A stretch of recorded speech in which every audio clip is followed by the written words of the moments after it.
and welcome back to GameN Content. I'm your host, Nicholas. Today we're going to be going over a Gunpoint retrospective and spotlight. Now, let's get started with the overview of what this game is. Gunpoint is a stealth puzzle platformer.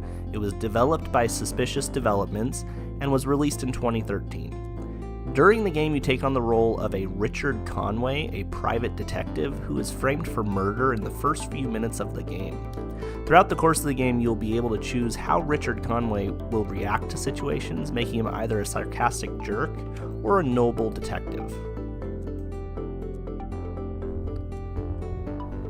Now, from a gameplay perspective, Gunpoint, as I stated earlier, is a stealth puzzle platformer that stays true to that description throughout the entire game. The main character at the start of the game receives a set of shoes that allows him to leap tall buildings in a single bound.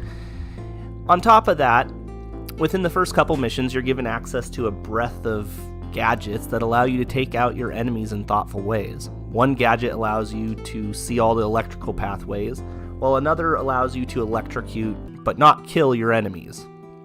And it goes up from there.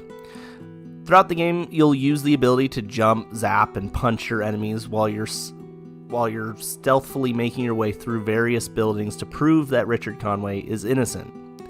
Now, you have two views during the game using a device called a crosslink. This is akin to Batman's vision, where it allows you to see where the electrical switches are and start linking them around to different switches and doors and lights to basically open this door, close this door, turn off this light, not allow this light to be turned off. And this basically just creates chaos for the guards as you use them as distractions to get by them.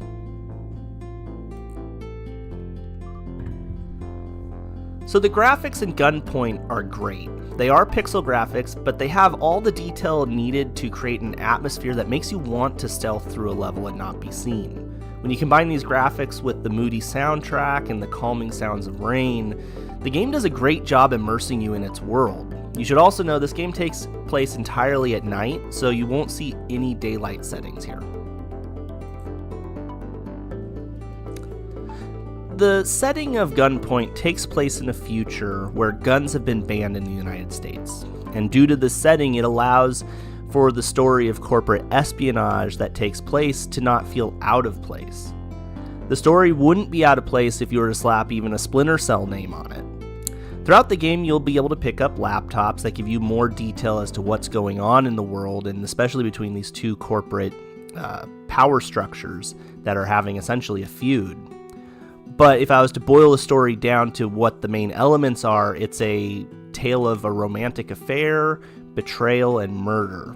My only complaint with Gunpoint is that the story is only about 3 hours long, although you can stretch it to 6 if you were to replay it as, the good and bad versions of Conway, but it definitely keeps you engrossed and wanting to know what happens next. As with all my reviews, let's answer the question of this video. Should you play Gunpoint in 2019? The answer is yes. For being a game that's only 6 years old, it holds up very well to today's standards of graphics, sound, and gameplay. While the only complaint I have is that it's only about 3 to 6 hours long, depending on how many playthroughs you complete, once it gets its hooks into you, you're just going to keep coming back for more every couple years to play through it again. This game, if you missed it in 2013, pick it up now and you will not be disappointed. Hey guys, it's Nicholas from GameN Content. I hope you enjoyed that video. If you do me a favor and hit the like and subscribe button, I'd appreciate it. Alright, I hope you have a great day and see you on the next video. Bye!